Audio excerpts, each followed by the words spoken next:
여러분 안녕하십니까? 그동안 잘 계셨죠?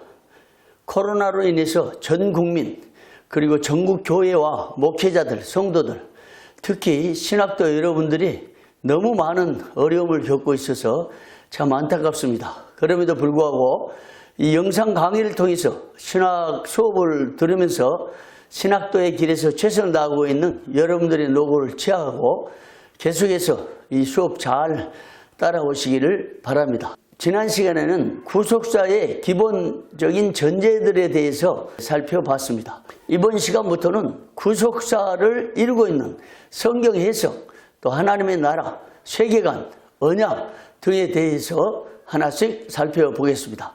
먼저 구속사에 대해서 개괄적인 설명을 하겠습니다.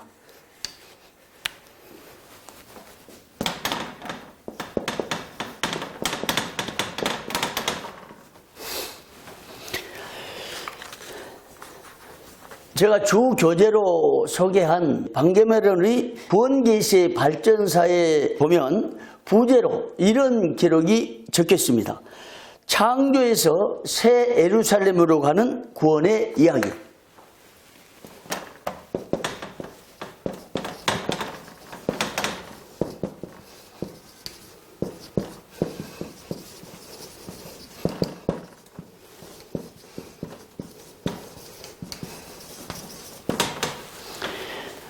이 글을 쓴 이유가 있습니다. 구속사라는 것은 먼저 큰 대출발점이 창조입니다. 창조에서 마지막 종착점이 새 예루살렘이에요. 그리고 이 과정에서 구원 이야기, 사람에 대한 하나님의 구원 이야기가 적혀진 것, 이것을 한눈으로 바라보는 것이 구속사입니다. 그림으로 그린다면 이것입니다.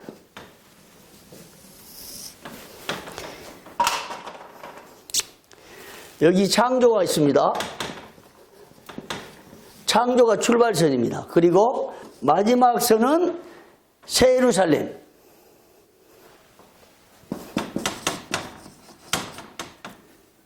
이 과정에서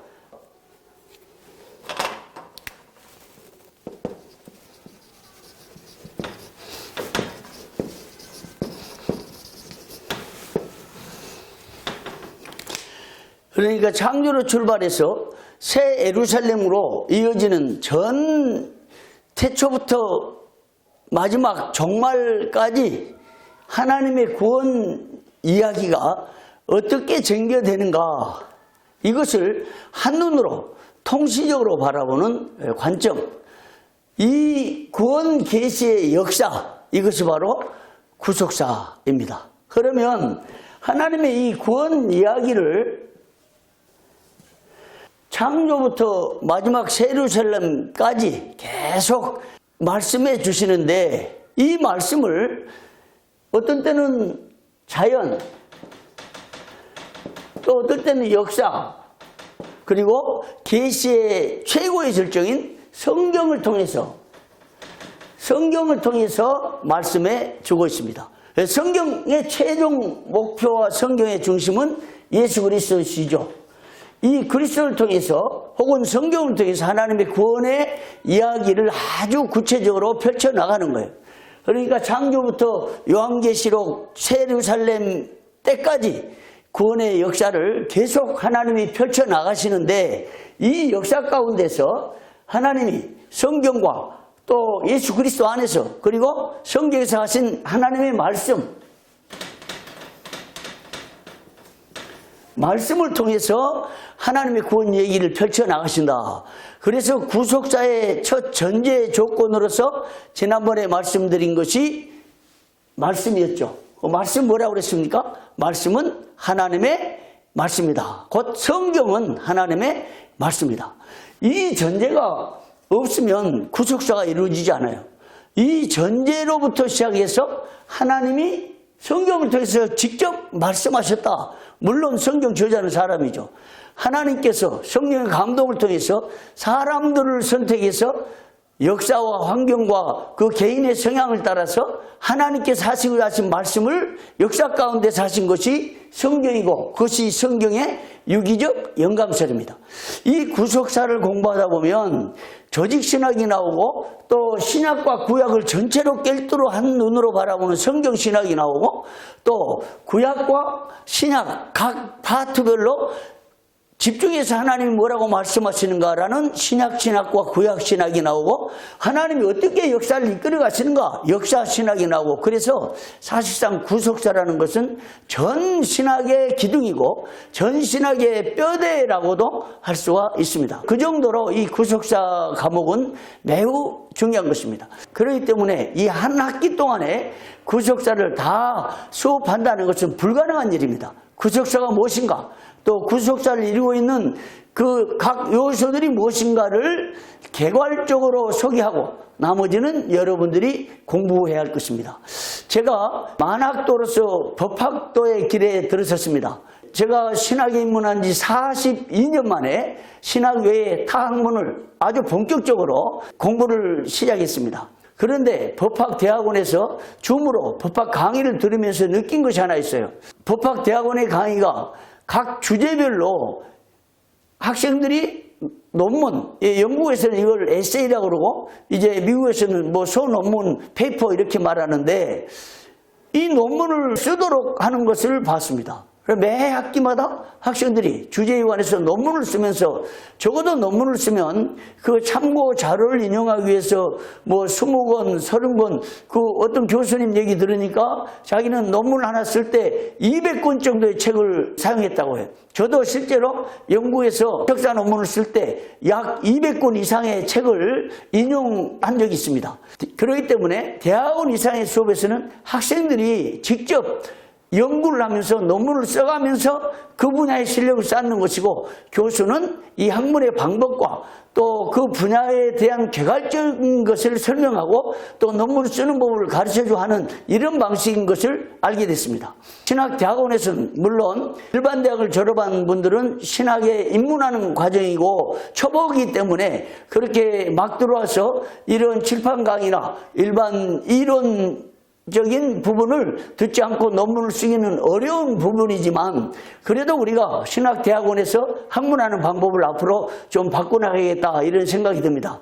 그래서 단순히 강의를 통해서 이것을 내 마음속에 습득하고 이걸로 그칠 것이 아니고 이 분야에 집중해서 논문을 구성하고 글을 써가면서 공부를 해야겠다는 생각을 했는데 이 구속사도 마찬가지로 제가 이 한 학기 동안에 강대한 분량을 다 할 수 없으나 여러분들이 제가 소개한 개괄적인 주제별로 이제 계속해서 공부를 해 나갔으면 좋겠고요. 그와 관련한 각 과목들이 우리 신대원 과정에서 계속 소개되고 개설이 되고 있으니까 여러분들이 이 구속사의 각 요소들을 다양하게 공부를 해 나갈 수 있기를 바랍니다.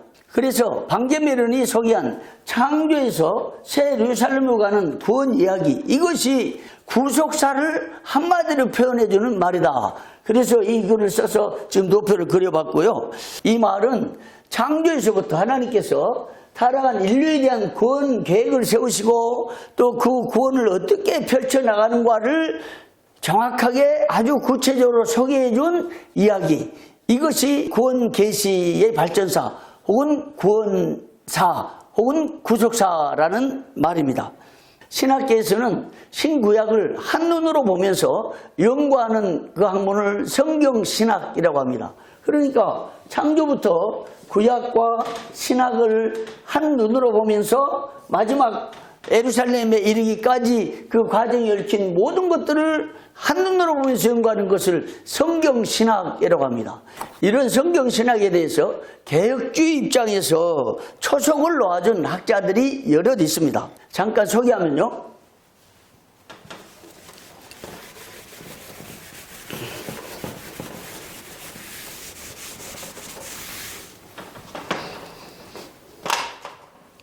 게알데스 보스,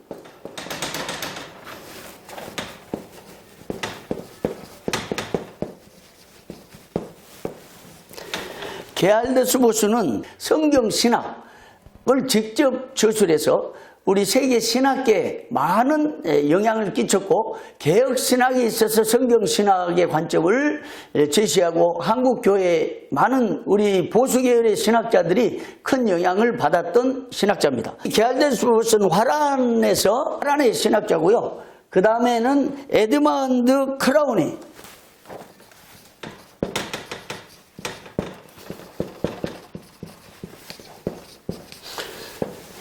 에드먼드 크라우니는 미국 웨스트민스터 신학교 교수인데 교회, 더 처치라는 성경신학 관점에서 교회론을 펼친 아주 역작을 썼습니다.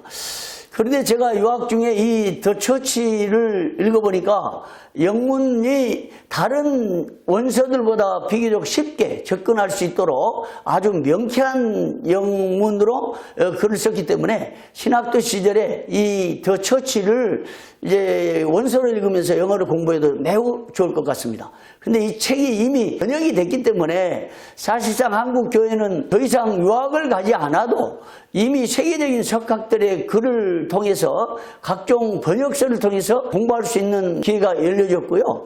그런 면에서 한국 교회 신학, 총신대학과 혹은 광신대학도 물론 포함되고요. 한국 교회 신학대학에서 신학을 바로 공부한 분들은 외국 가서 이 신학을 공부하면 어떤 분야든지 다 공부를 따라갈 수 있고 또 학위 공부를 다 맞춰낼 수 있다고 저는 보고 있습니다. 그만큼 한국교회에서 배운 이 신학은 뛰어나고 이미 개혁신학 계열에 있어서 세계적인 석학들이 많이 나왔습니다. 여러분들이 이 신학도 MDB 과정의 신학 공부를 단순히 주입식으로 공부해서 우리 머릿속에 축적하는 이런 수준을 벗어나서 계속해서 세계적인 신학자들의 책을 깊이 읽고 연구해서 나름대로 신학적 체계를 구축했으면 좋겠습니다.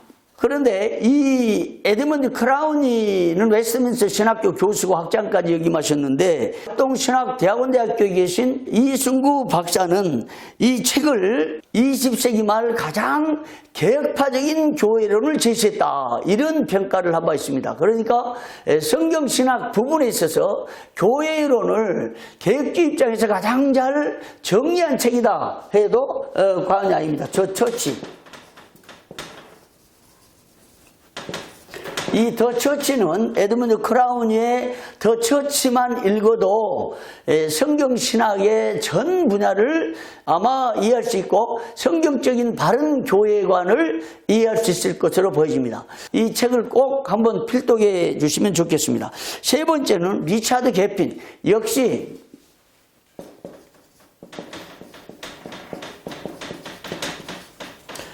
리차드 개핀 역시 웨스트민스터 신학교에서 강의한 신학자인데요. 구속사와 성령 강림, 이 성령 강림에 대한 보수적이고 개혁주의 입장을 잘 표현해 준 분입니다. 한국교회 보수신학 계열에서 웨스트민스터 신학교에서 공부하고 온 많은 신학자들이 그 영향을 받아서 지금도 이 성경 강림에 대한 확고한 개혁주의 입장, 또 우리 합동 보수 총신대학교 신학 계열의 입장을 잘 펼쳐나가고 있습니다. 그러면 구속사의 특징이 뭔가를 살펴보겠습니다.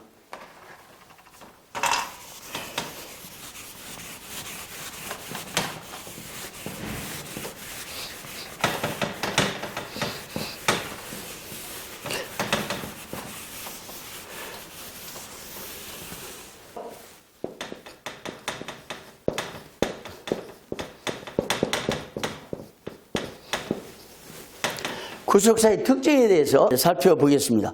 구속사의 특징 중에서 가장 주목할 만한 것은 목적 지향적이다라는 부분입니다.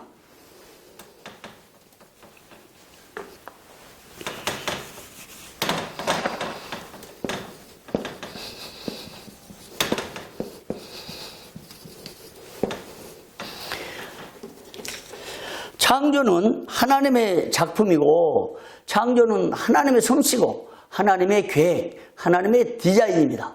하나님의 계획이 하나님의 작품이 하나님의 솜씨다. 창조가 그렇고 특히 인간의 창조 계획이 그렇습니다. 그리고 하나님 형상으로 지음받은 이 사람이 타락됐을 때 사실 하나님은 그 창조된 인간이 타락할 줄 미리 아신 거죠. 그래서 하나님 만세전에 타락한 인간에 대한 구속 계획을 세우셨는데 그 구속 계획이 창세기부터 계속 드러나고 있습니다. 이것이 신비입니다. 참 놀라운 신비죠. 하나님께서 타락할 것을 미리 아시고 그 구속의 계획을 만세전에 세우셨다. 참 놀라운 신비죠. 믿음이 아니고는 이해할 수 없는 부분입니다. 하나님의 구속 계획 중에 만세전에 세우셔서 창세기의 첫 선을 보인 것이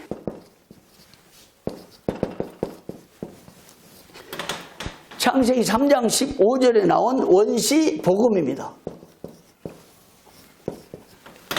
구속사에 있어서 이 원시 복음은 빠뜨릴 수 없는 매우 중요한 첫 출발서입니다.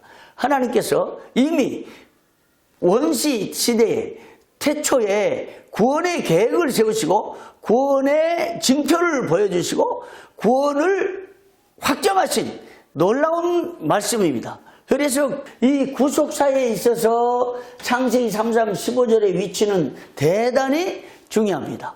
이 태초에 구원의 계획을 세우시고 원시복음을 제시하시고 이 원시복음이 예수 그리스도의 오심을 통해서 성취되고 그 그리스도가 이 구원을 완성하신 창조 완성 예루살렘으로 이어지는 이 놀라운 구원 계획, 이것이 구원 계획의 도표고 구원사, 구속사의 한 그림이 되는 것입니다. 그래서 하나님은 이 창조를 하나님의 특별한 계획과 목적과 하나님의 솜씨, 하나님의 디자인을 통해서 이 구원사를 펼쳐가시는데, 그러면 지난 시간에 우리 언급했듯이 창조의 목적이 뭐냐? 창조의 목적은 이미 말씀드렸죠. 하나님의 영광이다. 사람과 세상을 통한 하나님의 영광, 그리고 구원을 통한 하나님의 영광, 이것이 하나님의 구원의 얘기, 이 이야기를 펼쳐나가는 것이 구속사라는 거죠. 세상의 역사를 통해서 펼쳐나가고 예수님의 재림과 또 새 나라가 열리고 또 새 예루살렘이 도래하는, 이것이 이 창조의 목적인데, 창조의 목적이 이 인류 역사를 통해서 펼쳐져 나가는 거죠. 이것이 성경의 역사고 이것이 구속사입니다. 그래서 창조의 목적으로부터 시작해서 원시복음이 제시되고 예수 그리스도가 도래하시고 그리스도가 재림하시고 새 예루살렘과 새 나라가 열리는 이 창조로부터 시작해서 영원한 하나님 나라의 도래, 이것이 구속사가 지향하는 목적 지향적인 의미다라고 할 수 있습니다. 그래서 구속사의 특징은 목적 지향적이다. 창조로부터 새 예루살렘까지 이어지는 구원의 얘기가 한 도표처럼 적나라하고 구체적으로 목적을 향해서 나가고, 이스라엘의 역사와 세계의 역사는 그 구속사 안에서 모든 역사가 펼쳐지고 있다 하는 것입니다. 두 번째는 점진적이다.